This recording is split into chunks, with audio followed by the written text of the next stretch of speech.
How to make gel alcohol hand sanitizer using soap and water is the best and most traditional way to get your hands clean, but there are times when you simply can't get to a sink to wash them. Gel alcohol hand sanitizer is an excellent and portable solution to this dilemma, and it's incredibly easy to make at home. Not only is making gel alcohol hand sanitizer at home an excellent project for both children and adults, but you'll also save money and end up with a great product that keeps you and your family safe from germs.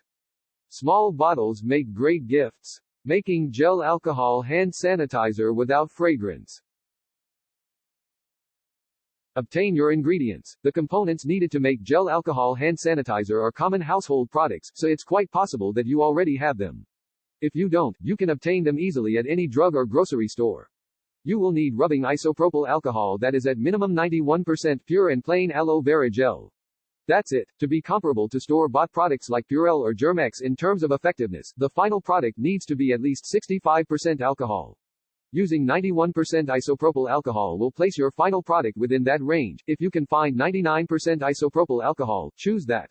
It's not required, but it will increase the germ-killing effectiveness of your final product. Aloe vera gel also comes in a variety of purity options.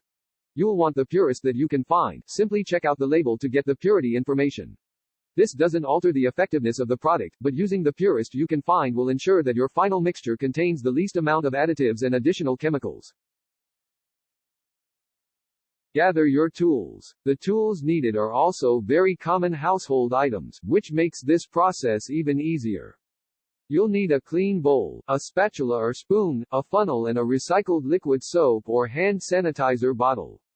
If you don't have an empty bottle on hand to upcycle, you can use any kind of container you want, as long as it has a lid. Combine the ingredients. Measure out 2/3 cup of isopropyl alcohol and 1/3 cup of plain aloe vera gel and dump both of them together into the bowl. Use your spatula or spoon to stir vigorously until the ingredients are fully mixed together. If you'd prefer not to mix by hand in a bowl, you can use your food processor instead. Bottle your product. Use the funnel to pour the mixture directly from the bowl into the bottle you've chosen to use. Replace the pump, lid or cap on your bottle. Now you have your finished product and it's ready to use immediately. The mixture will keep for 6 months or more. Store it away from direct sunlight to get the longest shelf life possible. Put the mixture in smaller bottles that can easily fit into a purse, backpack or briefcase for use on the go. If you purchase any commercial sanitizers, save the bottles so that you can upcycle them later. Since those are perfect for this, you can usually purchase new empty bottles of this size at the grocery store.